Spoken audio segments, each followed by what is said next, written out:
तो हम लोग अब तक देखे कि बंगाल का नवाब का क्रम में सबसे पहले मुर्शिद कुली खां, उसके बाद आपका शुजा-उद-दौला, फिर सरफराज खां और फिर अलीवर्दी खां। अलीवर्दी का मृत्यु होने के बाद उसका उत्तराधिकारी बनता है सिराजुद्दौला। अलीवर्दी खां का 3 बेटी, एक है घसीटी बेगम जो ढाका में आपका विधवा, जो नवाब की विधवा है, ढाका के नवाब की विधवा, और एक बेटी है उसका जो आपका पूर्णिया का नवाब से शादी होता है तो वो भी विधवा ही होती है, लेकिन उससे एक बेटा होता है शौकत जंग, और फिर एक बेटी से सिराजुद्दौला। जब सिराजुद्दौला को उत्तराधिकारी मिलता है, ये 10 अप्रैल 1956 ईस्वी को ये नवाब बनता है और ये अपना गद्दी संभालता है। तो उसके अपने लोग जो घसीटी बेगम का सहयोगी राजवल्लभ और फिर शौकत जंग, इन लोगों ने शत्रुतापूर्ण कारनामे शुरू कर दिया। और फिर उसी टाइम अंग्रेजी गवर्नर रॉजर डेरेक, इन्होंने भी नए नवाब का स्वागत नहीं किया। फिर क्या होना था, और फिर इसी के बीच में क्या होता है कि अंग्रेजों ने फोर्ट विलियम की घेरेबंदी शुरू कर दी। इसका बदला के लिए आपका सिराजुद्दौला ने क्या किया, कासिम बाजार और फोर्ट विलियम में युद्ध कर दिया। युद्ध जीत लिए, अंग्रेजों को पराजित कर दिए।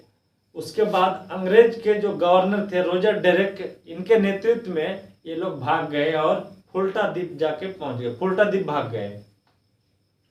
अब उसके बीच में घटना होता है जिसका हॉलविल जिक्र करता है, और उस घटने का नाम है ब्लैक हॉल। ये बहुत ही इंपॉर्टेंट है। इसका एक डेट है 20 जून 1756। 20 जून 1756 को हॉलविल के अनुसार कहता है कि एक कमरा था, एक हॉल था जो 14 बाय 18 का एक हॉल था, जिसमें सिराजुद्दौला ने क्या किया कि अंग्रेजों को 146 आदमियों को एक ही रूम में बंद कर दिया। और फिर बाद में जब खोला तो 146 में से 23 आदमी ही जिंदा थे, उसमें हॉर्नबिल भी खुद थे। इन्होंने अपने इसमें जिक्र किया, लेकिन उस टाइम जो आपका समकालीन इतिहासकार है गुलाम हुसैन, इन्होंने इस सब चीज का, किसी चीज का ये जिक्र नहीं किया। फिर फोर्ट विलियम जीत लिया जब सिराजुद्दौला, तो कलकत्ता का नाम बदलकर अलीनगर रख दिया। अलीनगर रख दिया और कलकत्ता का जो प्रभारी हो मानिकचंद को देके वापस लौट जाता है। जब इसका खबर, कलकत्ता की हार की खबर क्लाइव को मिलता है, क्लाइव उस वक्त मद्रास में होता है। क्लाइव और वाटसन मद्रास से कलकत्ता पहुंच जाता है, और वो पहले क्या करता है, मानिकचंद को घूस देकर अपने तरफ मिला लेता है। मानिकचंद उसके हो गए। और फिर फिर क्या हुआ, बीना युद्ध के 1757 ईस्वी में ही ये कलकत्ता पे पुनः अपना अधिकार मिल जाता है। अब अंग्रेजों को फिर अधिकार मिल गया। फिर फरवरी 1757 ईस्वी में एक संधि होती है सिराजुद्दौला और अंग्रेजों के बीच, उसका नाम है अलीनगर की संधि। अलीनगर की संधि में मुख्य 3 बातें होती है, जैसे व्यापार अधिकार जो था अंग्रेजों को वो मिल जाता है, मुद्रा डालने का अधिकार और दुर्गीकरण का अधिकार। ये तीनों चीज का आपका अनुमति उसको मिल जाता है। अब देखिए क्या होता है, फोर्ट विलियम जीत लिया, इसका नाम बदल दिया। अब अंग्रेज, इसके बीच में अंग्रेज जो है इसके पीछे षड्यंत्र रचता रह रहा था। 4 जून 1757 ईस्वी में मीर जाफर, जो उसका सेनानायक होता है, सेनाध्यक्ष होता है सिराजुद्दौला का, इनको भी अपने तरफ क्लाइव ले लेता है। और फिर अंग्रेज और मीर जाफर के बीच 4 जून 1757 ईस्वी को एक गुप्त समझौता होता है। इस गुप्त समझौता खबर जब सिराजुद्दौला को पता चलता है तो वो युद्ध करने का फैसला लेता है।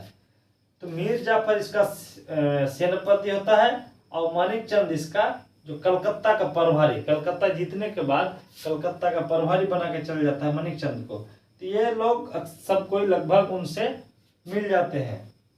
और फिर 2 ही आदमी, मीर मदान और मोहन सिंह, मीर मदान और मोहन सिंह, यही 2 आदमी सिराजुद्दौला का वफादार बन के रहता है। बाकी सभी लोग इनके जो भी आपका अंग्रेजों के पक्षधर में चला जाता है।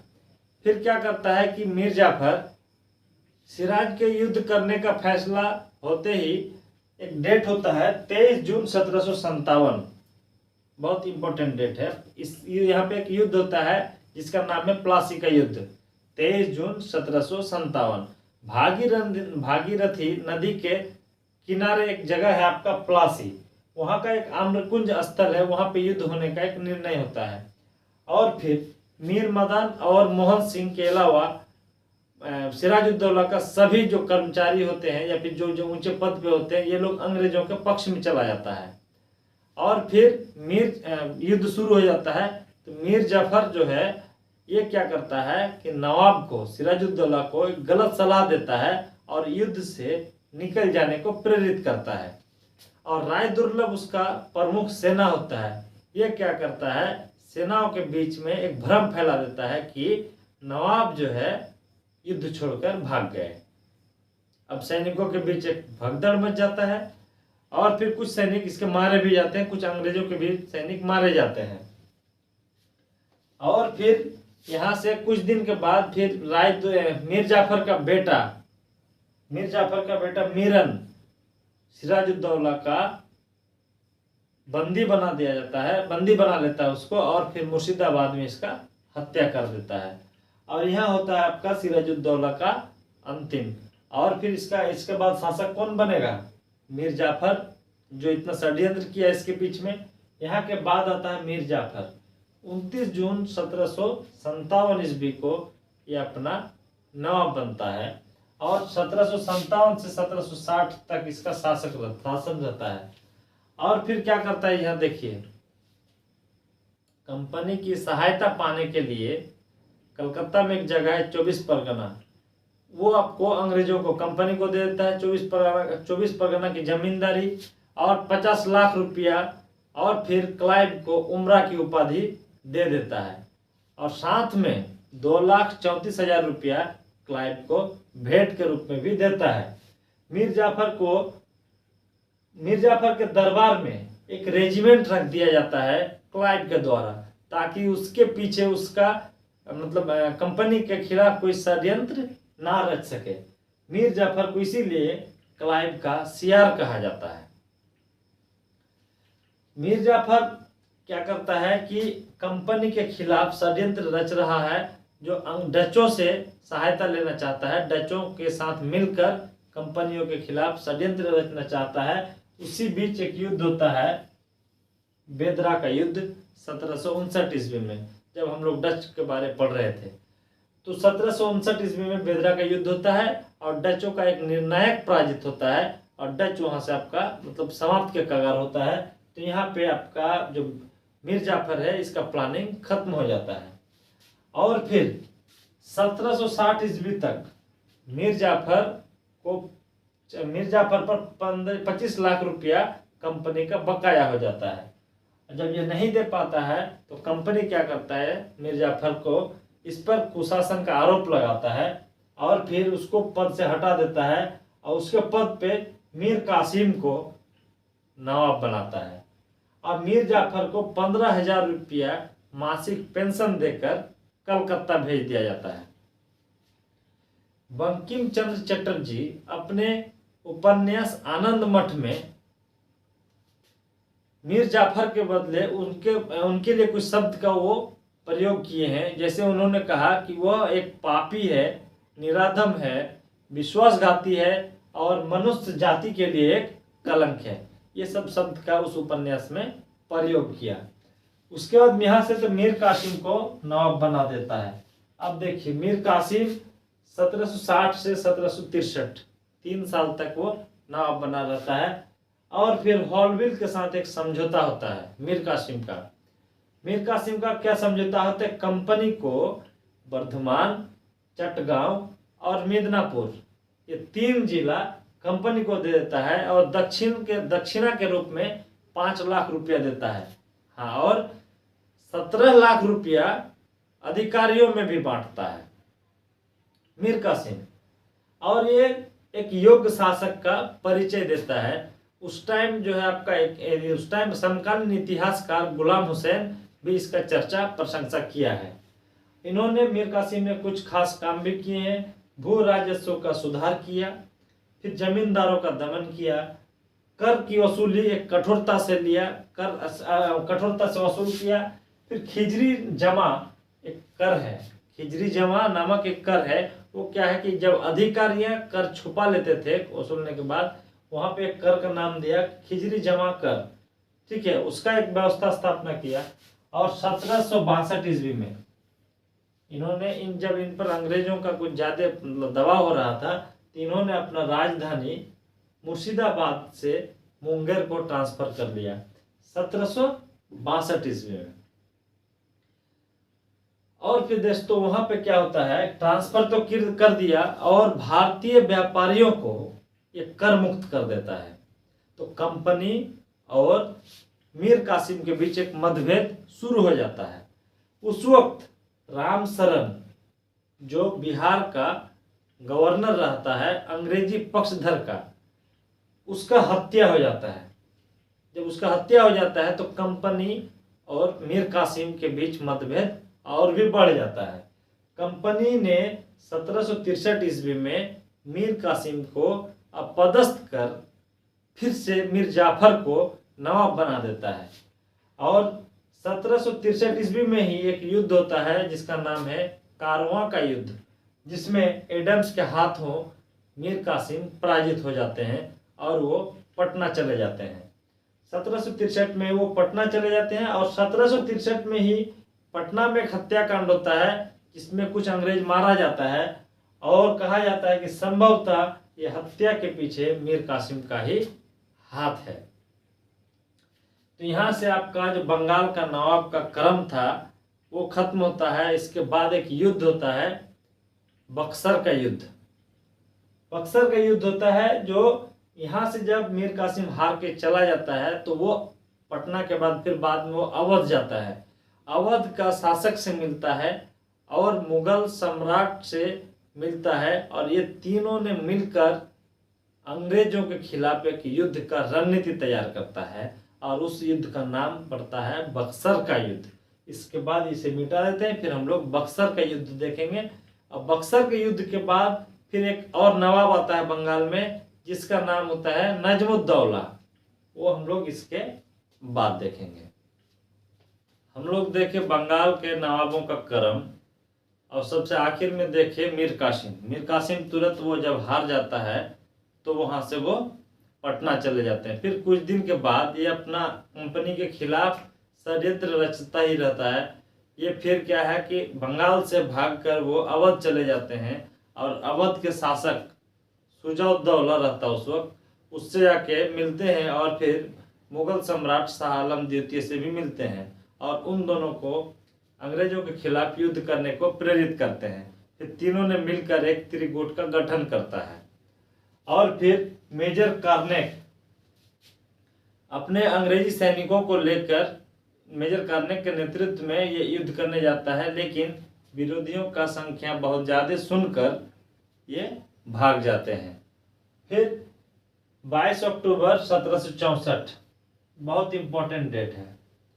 22 अक्टूबर 1764 गंगा नदी के किनारे बक्सर की एक लड़ाई होती है जिसमें नेतृत्व करता है अंग्रेजों का हेक्टर मुनरो और इधर से आपका अवध के नवाब शुजा-उद-दौला, मुगल सम्राट शाह आलम द्वितीय और फिर मीर कासिम, ये तीनों को अंग्रेजी सेना पराजित कर देता है। और ये अंग्रेजों का ये पहला सैनिक बल के जरिए, सैनिक बल के बदौलत ये पहला युद्ध जीतता है।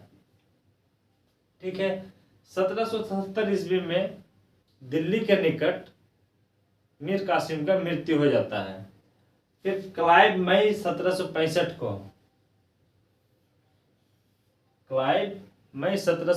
को दोबारा ये बंगाल का गवर्नर बन जाते हैं।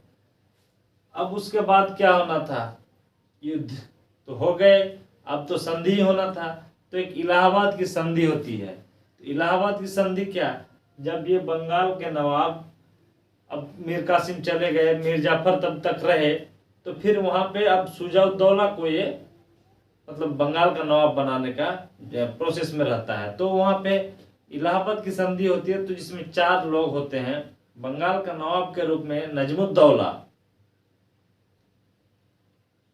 अब तक ये बक्सर के युद्ध के टाइम में मीर जाफर था। युद्ध के बाद जब संधि होना था तो फिर बंगाल का नवाब के रूप में नजमुद्दौला, अवध का नवाब के रूप में शुजाउद्दौला और मुगल सम्राट शाह आलम द्वितीय, तीन उधर से वो आपके क्लाइव, चार आदमी में इलाहाबाद की संधि होती है और ये 2 चरणों में होती है। पहली इलाहाबाद की संधि 12 अगस्त 1765 ईस्वी को, जिसमें कंपनी और शाह आलम द्वितीय के बीच में होता है। पहली संधि 12 अगस्त 1765 ईस्वी को, जिसमें कंपनी और मुगल सम्राट द्वितीय के बीच। इसमें कुछ प्रमुख बातें होती है। प्रमुख बातें क्या कि अंग्रेज क्या किया कि अवध के जो नवाब थे शुजाउद्दीन, अवध वो आपका उत्तर प्रदेश वाले कुछ इलाके में पड़ता था, तो अवध के जो नवाब थे शुजाउद्दीन, उससे क्या किया, कड़ा और इलाहाबाद लेकर मुगल सम्राट शाह आलम द्वितीय को दे देता है कंपनी। अब फिर शाह आलम द्वितीय क्या करता है, बिहार, बंगाल और उड़ीसा की दीवानी अधिकारी कंपनी को दे देती है। फिर अंग्रेज ने सम्राट को 26 लाख रुपया प्रतिवर्ष 26 लाख रुपया प्रतिवर्ष देने का वचन देता है। ये तो हो गया आपका इलाहाबाद की पहली संधि जो 12 अगस्त 1765 में किसके बीच, अंग्रेजों और शाह आलम द्वितीय के बीच हुआ। अब बात है कि सेकेंड, फिर दूसरा इलाहाबाद की संधि के नाम से जाना जाता है, वो आपका 16 अगस्त 1765, मतलब 4 दिन बाद। वो किसके बीच, कंपनी और शुजाउद्दौला। कंपनी एक बार यहाँ पे शाह आलम द्वितीय के साथ संधि किया, अब फिर 4 दिन बाद क्या कर रहा है, शुजाउद्दौला के साथ संधि कर रहा है, जिसमें चुनार पर अंग्रेजों का अधिकार मान लिया गया। मतलब अवध के शासक को मानना पड़ा कि अब चुनार पर अंग्रेज ही शासन करेंगे, और शुजाउद्दौला अपने क्षेत्र में चुंगी मुक्त व्यापार करने का अनुमति भी दे देता है। मतलब क्या है कि एक तरह से शुजाउद्दौला को मतलब हर चीज मानना पड़ रहा है मजबूरी के तौर पर, तो ये अपने क्षेत्र में ये व्यापार करने का, चुंगी मुक्त व्यापार करने का अनुमति भी देता है। दोस्तों अब देखिए क्या करता है कि बनारस और गाजीपुर की जमींदारी भी अंग्रेजों के संरक्षण में बलवंत सिंह को दे देता है। ये संधि में बहुत बात होती है। बनारस और गाजीपुर जो उसकी जो जागीरदारी है वो आपका अंग्रेजों के संरक्षण में एक आदमी होता है बलवंत सिंह, इसको दे देता है, और क्षतिपूर्ति के रूप में भी 50 लाख रुपया लेता है अवध के नवाब से। चलिए, इस संधि के बाद तय हुआ कि बिहार, बंगाल और उड़ीसा की लगान वसूली, बिहार, बंगाल और उड़ीसा की लगान वसूली तथा तट संबंधी न्याय प्रशासन अब कंपनी के पास रहेगी। न्याय प्रशासन जो है अब कंपनी के पास चला गया। अब फौजदारी का कार्य या निजामत ये नवाब के द्वारा किया जाएगा। देखिए अब क्या करता है, न्याय प्रशासन कंपनी के पास चला गया और निजामत जो है आपका वो नवाब के द्वारा किया जाएगा। और इसके लिए निजामत का काम जब नवाब के द्वारा किया जाएगा, इसके लिए कंपनी नवाब को 53 लाख रुपया प्रतिवर्ष देगा। तो यहाँ पे एक तरह से काम को डिवीजन कर दिया, प्रशासन कंपनी के तरफ, निजामत नवाब के तरफ। इस व्यवस्था को बंगाल में दैव शासन व्यवस्था का शुरुआत माना जाता है। और फिर यहाँ से बक्सर का युद्ध समाप्त होता है, संधि हो गया, समाप्त हो गया। उसके बाद अब आता है बंगाल का नवाब के रूप में नजमुद्दौला। इसका मेन बात देख लेते हैं। नजमुद्दौला क्या, बक्सर युद्ध के बाद, इसका शासनकाल है 1765 से 66। इसके बाद ये ज्यादा दिन नहीं रहते हैं। क्लाइव क्या किया, बंगाल की जो दीवानी है, दीवानी अधिकार वो अब तक मुगल सम्राट से प्राप्त कर लिया, जिसका अर्थ है कि नवाब बंगाल का सूबेदार रहेगा और कंपनी दीवानी अधिकार में रहेगा। और फिर क्लाइव क्या करता है,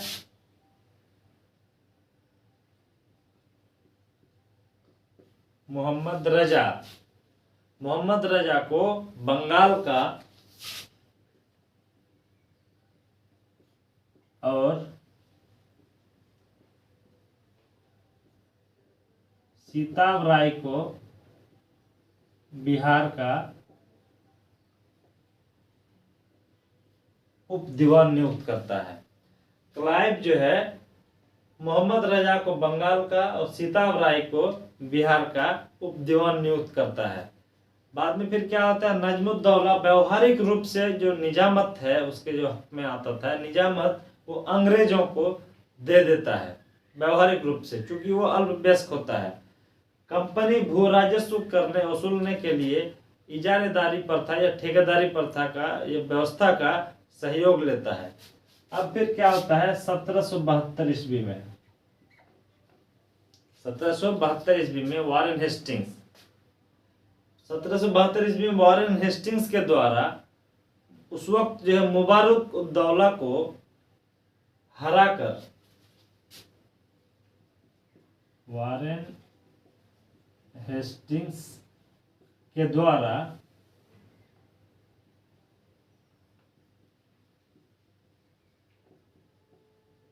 मुबारक उद्दौला को हराकर कंपनी का जो दर्द शासन व्यवस्था था उसको समाप्त कर देता है। और मुबारक उद्दौला जो है आपका ये अंतिम नवाब होता है बंगाल का।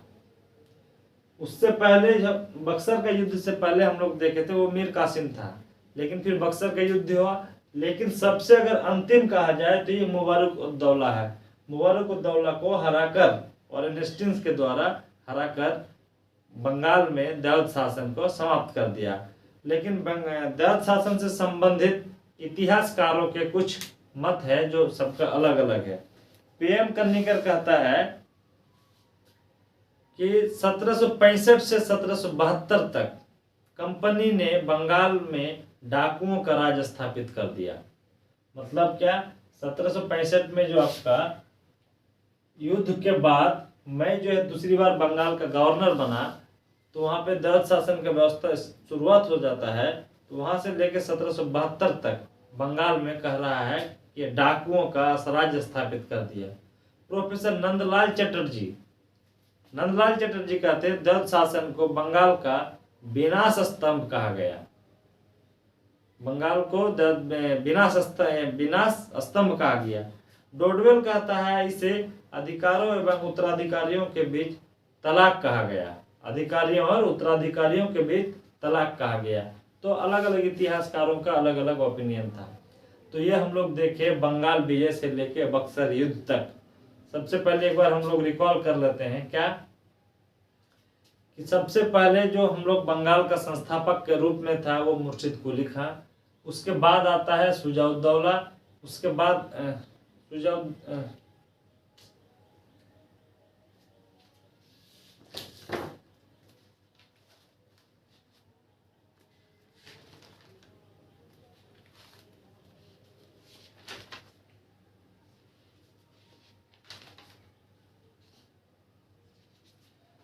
हाँ, तो अब तक हम लोग देखे बंगाल का शासन व्यवस्था, बंगाल में नवाबों का क्रम देखे। उसके बाद सबसे पहले हम लोग देखे मुर्शिद कुली खां, उसके बाद शुजाउद्दीन खां, और फिर उसके बाद सरफराज खां, फिर अलीवर्दी खां।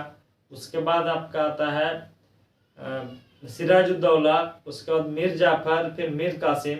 और सिराजुद्दौला के समय में प्लासी का युद्ध होता है। फिर मीर कासिम के बाद बक्सर का युद्ध होता है। फिर उसके बाद आता है आपका मीर कासिम के बाद बक्सर का युद्ध। उसके बाद आता है नजमुद्दौला, और नजमुद्दौला के बाद आता है मुबारकुद्दौला। वॉरेन हेस्टिंग्स मुबारकुद्दौला को हराकर बंगाल में दौलत शासन का समाप्त कर देता है। तो ये था हम लोगों का बंगाल विजय। और फिर मतलब कंपनियों का साम्राज्य मतलब यहाँ से बहुत अच्छा मजबूत हो जाता है। और फिर कंपनी 1947 तक रहता है।